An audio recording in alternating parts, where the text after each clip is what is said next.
Addition of bromine to 2-cholesterol gives diaxial 2,3-dibromocholesterol. Student friends, in this lecture we have to study one more example where stereoelectronic factor is important. In previous lecture we have studied elimination reaction, epoxide formation reaction, epoxide opening reaction, and in all these reactions stereoelectronic factor is important. Now here addition of Br across the double bond is also require transdiaxial situation.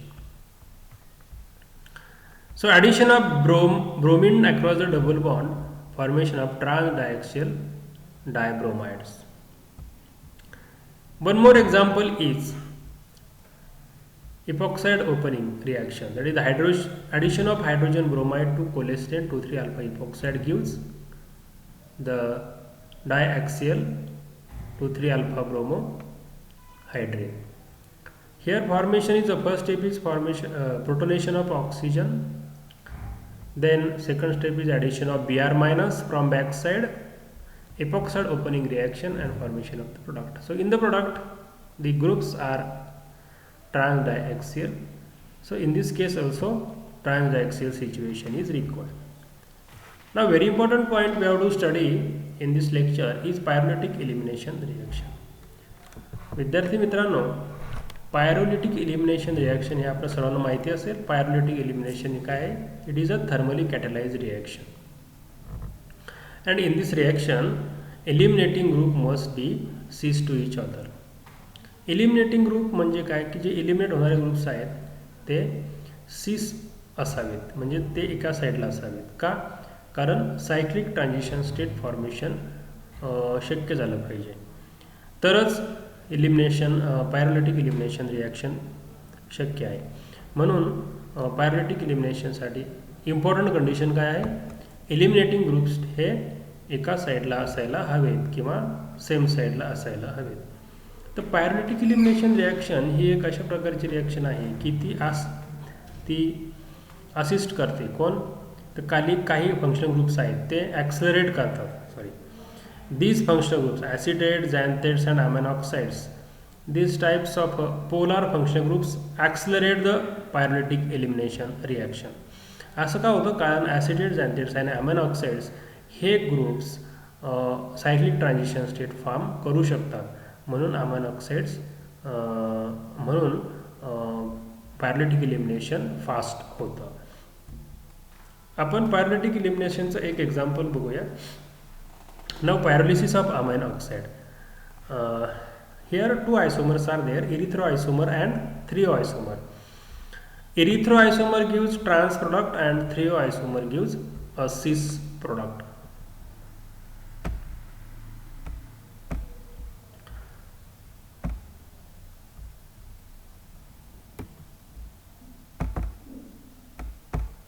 One minute. Okay. Erythroisomer gives, there are two isomers, erythroisomer and thioisomer. All of you know that erythroisomer means the similar groups on the same side is called as erythroisomer, and if similar groups are on opposite side then this is called as thioisomer.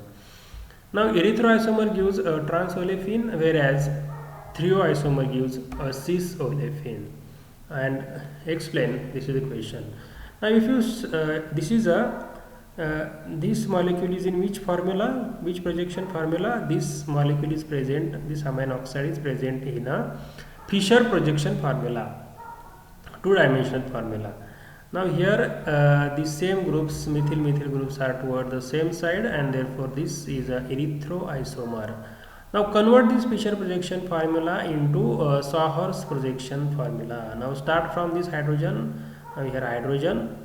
Now towards the left hand side methyl group, towards right hand side amino oxide, and back carbon towards left hand side methyl group, and towards right hand side phenyl group, and hydrogen is at the lower.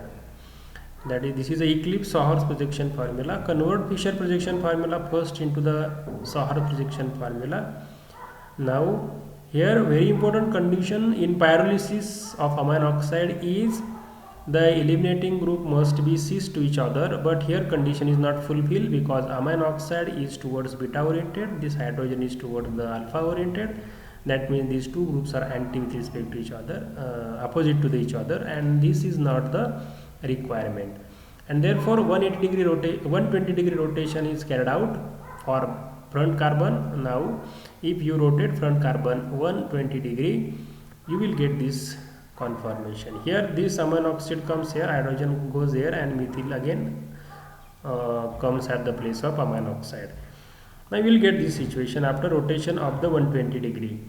Now here the amine oxide and hydrogen, they are exactly cis to each other, they are eclipsed to each other. This is condition required for the pyrolytic elimination.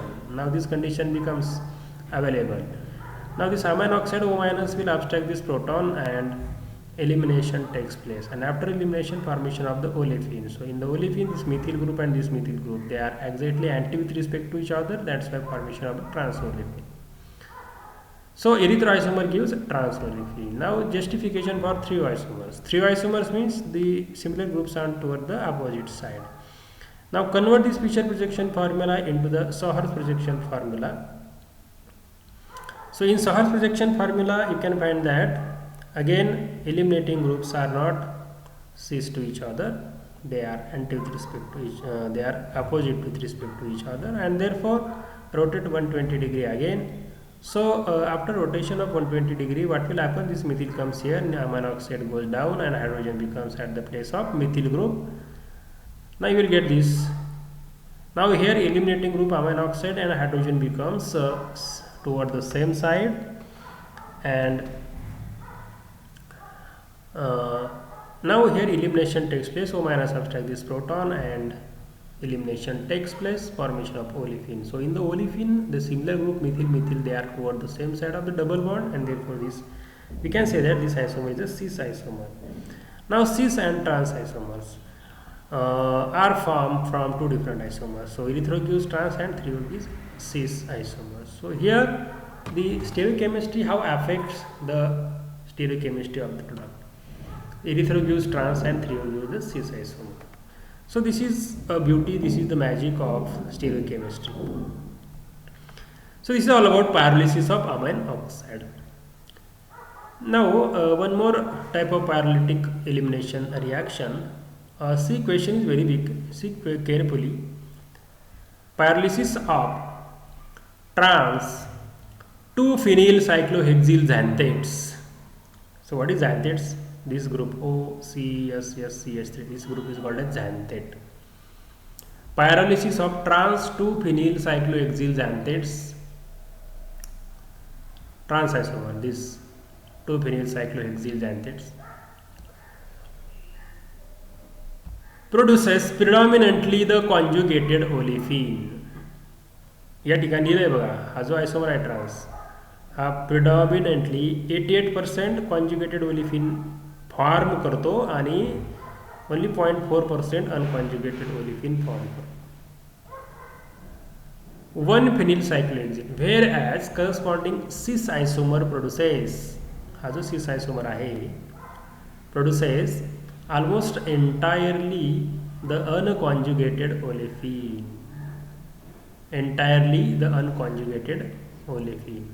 म्हणजे हा जो सिस आयसोमर आहे हा फक्त unconjugated olefin देतो, फक्त 0.4% conjugated देतो. तर ट्रान्स आयसोमर 88% कॉन्जुगेटेड ओलिफिन फॉर्म करतो आणि 12% अनकॉन्जुगेटेड ओलिफिन फॉर्म करतो. सिस आयसोमर 96% अनकॉन्जुगेटेड आणि ओनली 0.4% कॉन्जुगेटेड ओलिफिन, म्हणजे फक्त अनकॉन्जुगेटेड ओलिफिनच फॉर्म करतो. तर याचं जस्टिफिकेशन द्या असं त्यांचं म्हणणं आहे.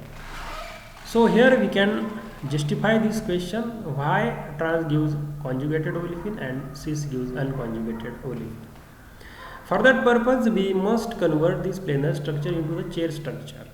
बघा खाली मी आता सिस झॅन्थेट्स लिहिलं आहे, वरचा जो मॉलिक्यूल आहे प्लेनर फॉर्ममध्ये, हा मॉलिक्यूलमध्ये मी खाली चेअर फॉर्ममध्ये कन्वर्ट केला आहे. बघ कसं लिहिलं आहे बघा. तर pH हा मी खालच्या साईडनं घेतला, तुम्ही शिफ्ट करू शकता कारण सगळ्या पोझिशन सेम असतात. pH हा बीटा आहे आणि तुमचा OC डबल बॉन्ड S3 हा झॅन्थेड ग्रुप आहे, हा सुद्धा कसा आहे, बीटा ओरिएंटेड आहे. तर या झॅन्थेड ग्रुपच्या ॲडजस्टंट कार्बनला हा जो हायड्रोजन आहे, इकडे हायड्रोजन आहे पण तो अँटी आहे, इथे जो हायड्रोजन आहे तो सिस आहे, सिस हायड्रोजन आहे. मग हा जो हायड्रोजन आहे हा इलिमिनेशनमध्ये सहभागी होईल, इन्व्हॉल्व होईल, कारण हा सिस आहे या झॅन्थेड ग्रुपला. आणि बघा मग रिॲक्शन कशी होते. Pyrolytic elimination reaction takes place, cyclic transition state formation. जिथं बॉन्ड ब्रेक होतात ना त्या ठिकाणी पार्शियल बॉन्ड लिहिलेला आहे डॉटेड, आणि जिथं फॉर्म होतो बॉन्ड तिथेही पार्शियल लिहिलं आहे. बघा इथं हा CH बॉन्ड ब्रेक होणार आहे, इथं डबल बॉन्ड फॉर्मेशनमधला एक बॉन्ड हा डॉटेड लिहिला आहे कारण इथं बॉन्ड फॉर्म होत आहे.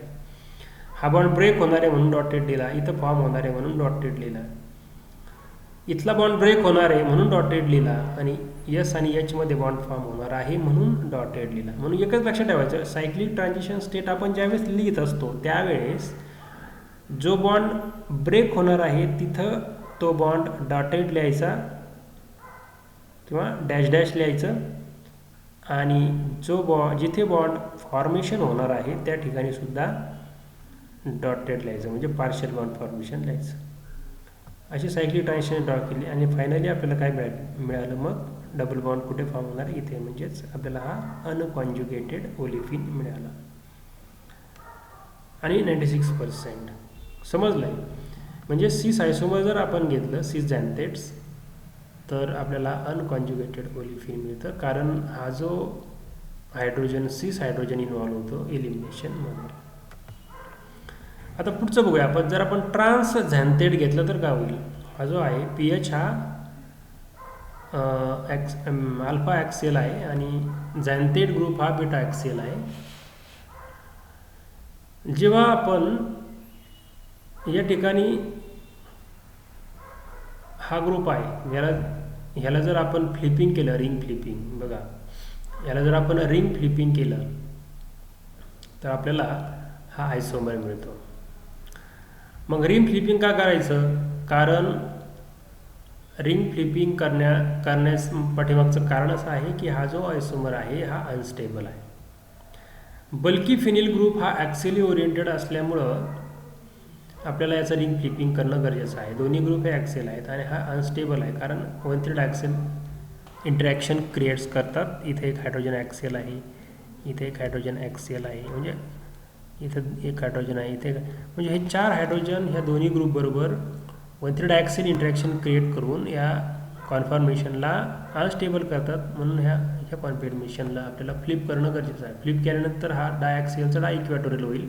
बघा हा अल्फाच राहील, बीटा हा बीटा होईल, बीटाच राहील, फक्त ॲक्सियलचा इक्वेटोरियल झाला आणि इकडचा सुद्धा हा झॅन्थेट ग्रुप ॲक्सियल होता तो इक्वेटोरियल झाला, म्हणजे डायइक्वेटोरियल आयसोमर फॉर्म झाले. मग आता हा जो झॅन्थेट ग्रुप आहे या झॅन्थेट ग्रुपच्या ॲडजस्टंट कार्बनला हायड्रोजन बीटा पोझिशनला 2 आहे, इथं सुद्धा आहे आणि इथं सुद्धा आहे, पण हा इन्व्हॉल्व होतो का, कारण हा ज्यावेळेस इन्व्हॉल्व होईल त्यावेळेस आपल्याला कॉन्ज्युगेटेड ओलिफिन मिळेल आणि कॉन्ज्युगेशनमध्ये असल्यामुळं स्टॅबिलिटी वाढते. म्हणून हा इथला हायड्रोजन इन्व्हॉल्व होत नाही इलिमिनेशनमध्ये, तर हा इथला हायड्रोजन इन्व्हॉल्व होतो आणि आपल्याला कॉन्ज्युगेटेड ओलिफिन मिळतं. लक्षात ठेवा की या ठिकाणी 2 हायड्रोजन आहेत, दोन्हीही इलिमिनेशनसाठी सारख्याच प्रमाणामध्ये एलिजिबल आहेत, परंतु ह्या 2 हायड्रोजनपैकी हा जो हायड्रोजन आहे हा इलिमिनेशनमध्ये इन्व्हॉल्व होतो. त्याचं कारण असं आहे की हा ज्यावेळेस इन्व्हॉल्व होतो त्यावेळेस आपल्याला कॉन्ज्युगेटेड ओलिफिन मिळतं आणि कॉन्ज्युगेटेड ओलिफिन हे काय आहे, स्टेबल आहे, कारण हा डबल बॉन्ड कॉन्ज्युगेशनमध्ये असल्यामुळं रेझोनेटिंग स्ट्रक्चर्स वाढतात आणि स्टॅबिलिटी मिळते, म्हणून हा हायड्रोजन इन्व्हॉल्व होतो. So this is a pyrolysis of trans to phenyl cyclohexyl xanthate cis gives unconjugated olefin and trans gives the conjugated olefin. Now we have to study one more type of some more type of eliminations. There are three types of elimination reactions: elimination preceded by substitution, elimination involving carbanion as an intermediate, and merged mechanism of elimination and substitution.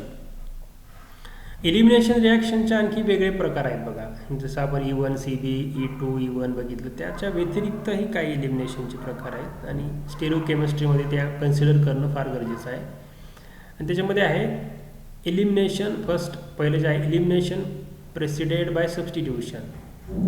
Elimination preceded by substitution म्हणजे एलिमिनेशनच्या अगोदर substitution होतं, म्हणजे सबस्टिट्यूशनने सुरुवात होते एलिमिनेशनची. दुसरा आहे elimination involving carbanion as a intermediate, जसं काही E1 CB एलिमिनेशन होत असताना कार्बॅनियन फॉर्मेशन होतं. आणि तिसरं आहे merged mechanism of elimination and substitution. तिसरं जे आहे merged mechanism of elimination and substitution. तर हे तिन्ही एलिमिनेशनचे जे प्रकार आहेत हे आपल्याला स्टेप बाय स्टेप शिकायचे आहे. तर मग एलिमिनेशन प्रेसिडेड बाय सबस्टिट्यूशन हे आपण बघूया.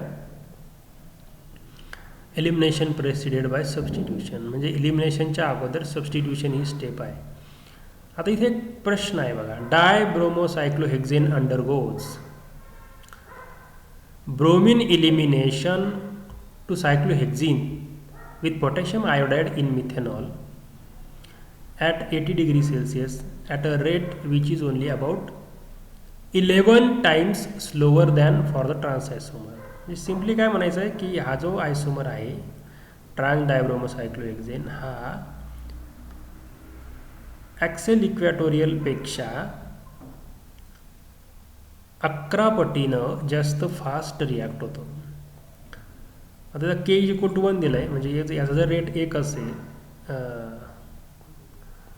हे उलटं झालं आहे बरं, म्हणजे स्लोअर म्हणूया आपण याला. याचा K=1 जर याचा K=11 टाइम्स स्लोअर असं करायला, म्हणजे हा आयसोमर फास्ट रिॲक्ट होतो. किती पटीनं? 11 पटीनं हा आयसोमर याच्यापेक्षा फास्ट रिॲक्ट होतो. हे इथं उलटं झालं आहे, तेवढं करेक्शन करा. K=11 K=1 म्हणजे तर ॲन्सर काय आहे त्याचं, हा का फास्ट रिॲक्ट होतो त्याचा ॲन्सर आहे. पुन्हा एकदा तुम्ही सांगू शकता की आपण पाठीमागेच बघितलं की elimination reaction E2 elimination reaction या ठिकाणी पॉसिबल आहे, कारण ट्रान्स डायॲक्सियल ब्रोमाइड्स आहेत. मग इलिमिनेशन रिॲक्शनमध्ये स्टिरिओ इलेक्ट्रॉनिक फॅक्टर हा फार महत्त्वाचा असतो, की तो जर असेल तर इलिमिनेशन फास्ट होतं. इथं स्टिरिओ इलेक्ट्रॉनिक फॅक्टर अवेलेबल आहे trans diaxial situation, therefore fast elimination reaction. On the other hand, in case of axial equatorial isomer, rate is slow because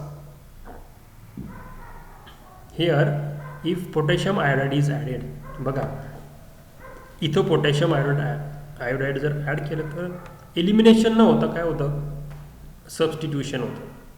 तर सबस्टिट्यूशन होऊन डायइक्वॅटोरियल आयसोमर फॉर्म होतो in first step. So elimination preceded by the substitution. Diequatorial isomer formation takes place. आता हे डायइक्वॅटोरियल असल्यामुळे कुठल्या प्रकारची interaction असेल, दोन्ही पोलर आहे. Iodine and bromine both are polar groups. Dipole repulsion takes place between two groups. या दोघांमध्ये डायपोल रिपल्शन होतं आणि त्यामुळं रिंग फ्लिपिंग पॉसिबल आहे. रिंग फ्लिपिंग होऊन डायब्रोमाइड हे anti with respect to each other या पोझिशनमध्ये जातात. हा isomer this is a stable as compare to this, कारण dipole repulsion is more severe as compare to 1,3 diaxial interaction. ब्रोमीनची size छोटी आहे त्यामुळे ॲक्सिल पोझिशनला तो फारसा अफेक्ट करत नाही स्टॅबिलिटीवरती, परंतु तो जर ते दोन ग्रुप जर शेजारी असतील तर डायपोल इंटरॅक्शन क्रिएट करून त्यांच्यामध्ये रिपल्शन होतं. आणि मग फ्लिपिंग झाल्यानंतर जे आपल्याला रिक्वायर्ड कंडिशन आहे E2 इलिमिनेशनसाठी ती मिळाली. कुठली? तर trans diaxial situation. So trans diaxial situation becomes available, and then after addition of potassium iodide, elimination, that is dehalogenation takes place, and formation of olefin. So here this step is a slow. Why? Because direct elimination is not possible. Before elimination, substitution takes place, and then elimination takes place, and therefore this reaction is called as elimination preceded by substitution. So here one more step is added, therefore number of steps increases, rate of the reaction decreases, that is the slow rate of reaction. So in this way we will stop here, and in next lecture we have to study